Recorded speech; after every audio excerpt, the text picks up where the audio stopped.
Good afternoon. Please have a seat.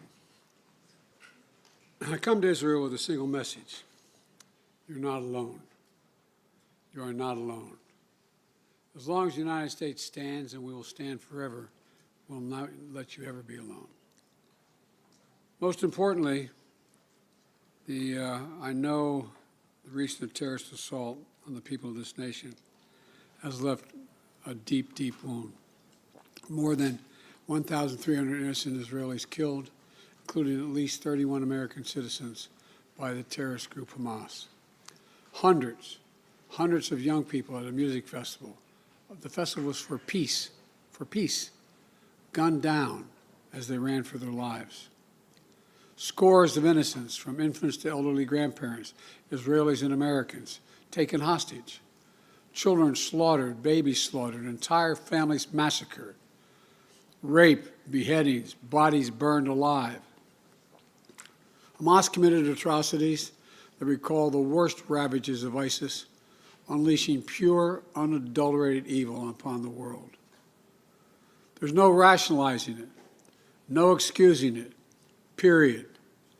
The brutality we saw would have cut deep anywhere in the world, but it cuts deeper here in Israel.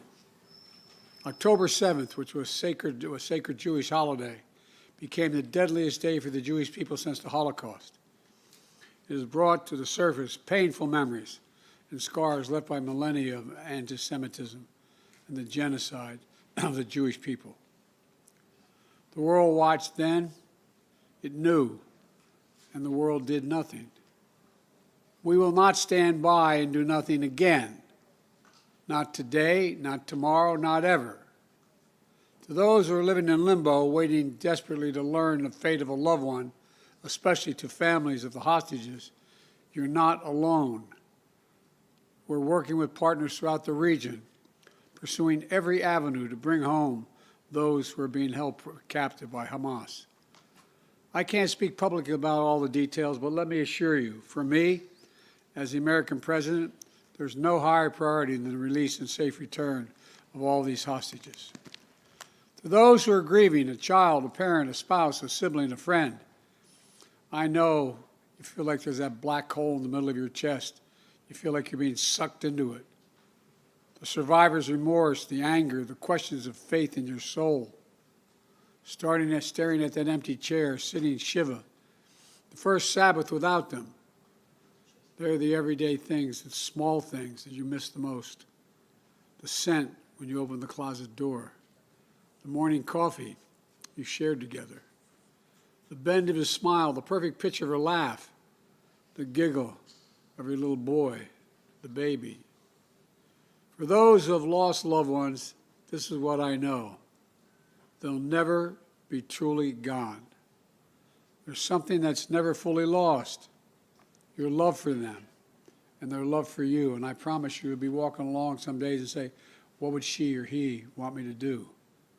You smile when you pass a place that reminds you of them. That's when you know. When a smile comes to your lips before a tear to your eye, that's when you know you're going to fully make it. That's what will give you the fortitude to find light in the darkest hours. When terrorists believe they could bring you down, bend your will, break your resolve. But they never did, and they never will. Instead, we saw incredible stories of heroism and courage, of Israelis taking care of one another, neighbors forming watch groups to protect their kibbutz, opening their homes to shelter survivors, retired soldiers running into danger once again, civilian medics flying rescue missions, and off-duty medics at the music festival caring for the wounded before becoming a victim himself. Volunteers retrieving bodies of the dead so families could bury their loved ones in accordance with Jewish tradition. Reservists leaving behind their families, their honeymoons, their studies abroad without hesitation, and so much more. The State of Israel was born to be a safe place for the Jewish people of the world. That's why it was born. I've long said, if Israel didn't exist, we'd have to invent it. While it may not feel that way today, Israel must again be a safe place for the Jewish people. And I promise you, we're going to do everything in our power to make sure that it will be. 75 years ago, just 11 minutes after its founding, President Harry S. Truman and the United States of America became the first nation to recognize Israel. We've stood by your side ever since. We're going to stand by your side now. My administration was in close touch with your leadership from the first moments of this attack. We're going to make sure we have what you need to protect your people, to defend your nation. For decades, we've ensured Israel's qualitative military edge. And later this week, I'm going to ask the United States Congress for an unprecedented support package for Israel's defense. We're going to keep Iron Dome fully supplied so it can continue standing sentinel over Israeli skies, saving Israeli lives. We've moved U.S. military assets to the region, including positioning the USS Ford Carrier Strike Group in the Eastern Mediterranean, with the USS Eisenhower on the way to defer further aggression against Israel and to prevent this conflict from spreading. The world will know that Israel is stronger than ever. And my message to any state or any other hostile actor thinking about attacking Israel remains the same as it was a week ago. Don't. Since this terrorist attack took place, we've seen it described as Israel's 9/11. Though for a nation the size of Israel, it was like 15 9/11s. The scale may be different, but I'm sure those horrors have tapped into some kind of primal feeling in Israel, just like it did and felt in the United States. Shock, pain, rage, an all-consuming rage. I understand, and many Americans understand. You can't look at what has happened here to your mothers, your fathers, your grandparents, sons, daughters, children, even babies, and not scream out for justice. Justice must be done.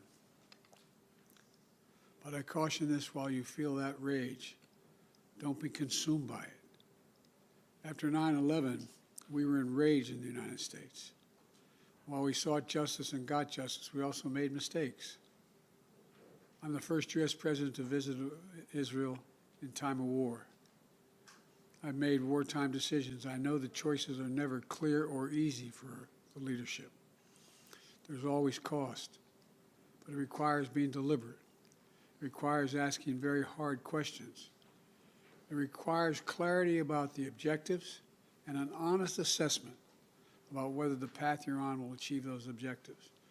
The vast majority of Palestinians are not Hamas. Hamas does not represent the Palestinian people. Hamas uses innocent families in Gaza as human shields, putting their command centers, their weapons, their communications tunnels in residential areas. Palestinian people are suffering greatly as well. We mourn the loss of innocent Palestinian lives like the entire world. I was outraged and saddened by the enormous loss of life yesterday in the hospital in Gaza. Based on the information we've seen to date, it appears the result of an errant rocket fired by a terrorist group in Gaza. The United States unequivocally stands for the protection of civilian life during conflict, and I truly grieve for the families who were killed or wounded by this tragedy. The people of Gaza need food, water, medicine, shelter. Today, I asked the Israeli cabinet, who I met with for some time this morning, to agree to the delivery of life-saving humanitarian assistance to civilians in Gaza, based on the understanding that there will be inspections and that the aid should go to civilians, not to Hamas. Israel agreed the humanitarian assistance can begin to move from Egypt to Gaza. Let me be clear: if Hamas diverts or steals the assistance, they will have demonstrated once again that they have no concern for the welfare of the Palestinian people, and it will end. As a practical matter, it will stop the international community from being able to provide this aid. We're working in close cooperation with the government of Egypt the United Nations and its agencies like the World Food Program and other partners in the region to get trucks moving across the border as soon as possible. Separately, I ask Israel that the global community demand that the International Red Cross be able to visit hostages. I just demanded that the United States fully, a just demand that the United States fully supports. Today, I'm also announcing $100 million in new U.S. funding for humanitarian assistance in both Gaza and the West Bank. This money will support more than 1 million displaced and conflict-affected Palestinians, including emergency needs in Gaza. You are a Jewish state. You are a Jewish state, but you're also a democracy. And like the United States, you don't live by the rules of terrorists. You live by the rule of law. And when conflicts flare, you live by the law of wars. What sets us apart from the terrorists is we believe in the fundamental dignity of every human life. Israeli, Palestinian, Arab, Jew, Muslim, Christian, everyone. You can't give up what makes you who you are. If you give that up, then the terrorists win, and we can never let them win. You know, Israel's a miracle, a triumph of faith and resolve and resilience over impossible pain and loss. Think about October 7th, the Jewish holiday, where you read about the death of Moses, a tragic story of a profound loss to an entire nation, a death that could have left hopelessness in the hearts of the entire nation. But though Moses died, his memory, his message, his lessons have lived on for generations of the Jewish people as well as many others. Just as the memory of your loved ones will live on as well. After reading the story of Moses' death, those who observed the holiday began reading the Torah from the very beginning. The story of creation reminds us of two things. First, that when we get knocked down, we get back up again, and we begin anew. And second, when we're faced with tragedy and loss, we must go back to the beginning and remember who we are.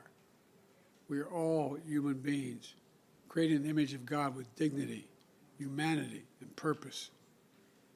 In the darkness, to be the light unto the world is what we're about. You inspire hope and light for so many around the world. That's what the terrorists seek to destroy. That's what they seek to destroy. Because they live in darkness, but not you, not Israel. Nations of conscience like the United States and Israel are not measured solely by the example or power. We're measured by the power of our example. That's why, as hard as it is, we must keep pursuing peace. We must keep pursuing a path so that Israel and the Palestinian people can both live safely, in security, in dignity, and in peace. For me, that means a two-state solution. We must keep working for Israel's greater integration with its neighbors. These attacks have only strengthened my commitment and determination and my will to get that done. I'm here to tell you the terrorists will not win. Freedom will win. So let me end where I began.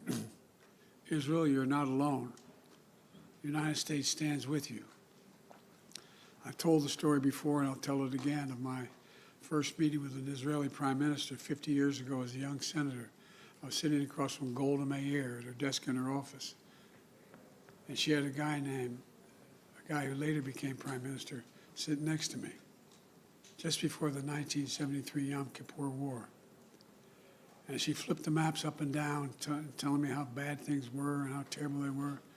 All of a sudden, she looked at me and she said, "Would you like a photograph?" I looked at her. She got up from her desk and walked out into that hallway. I think it's marble flooring.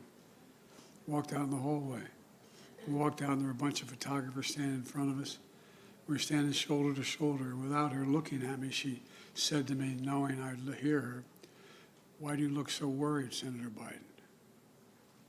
And I said, "Worried? Like, of course I'm worried." And she looked at me and she didn't look. She said, "We don't worry, Senator. We Israelis have a secret weapon. We have nowhere else to go." Well, today, I say to all of Israel, the United States isn't going anywhere either. We're going to stand with you. We'll walk beside you in those dark days. And we'll walk beside you in the good days to come. And they will come. As you say in Hebrew, which I'm not going to attempt to do because I'm such a terrible linguist, I'll say it in English. The people of Israel live. The people of Israel live.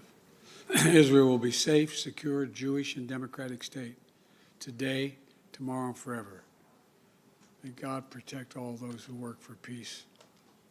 God save those who are still in harm's way. Thank you very much. Mr. President, what is your red line that would prompt you?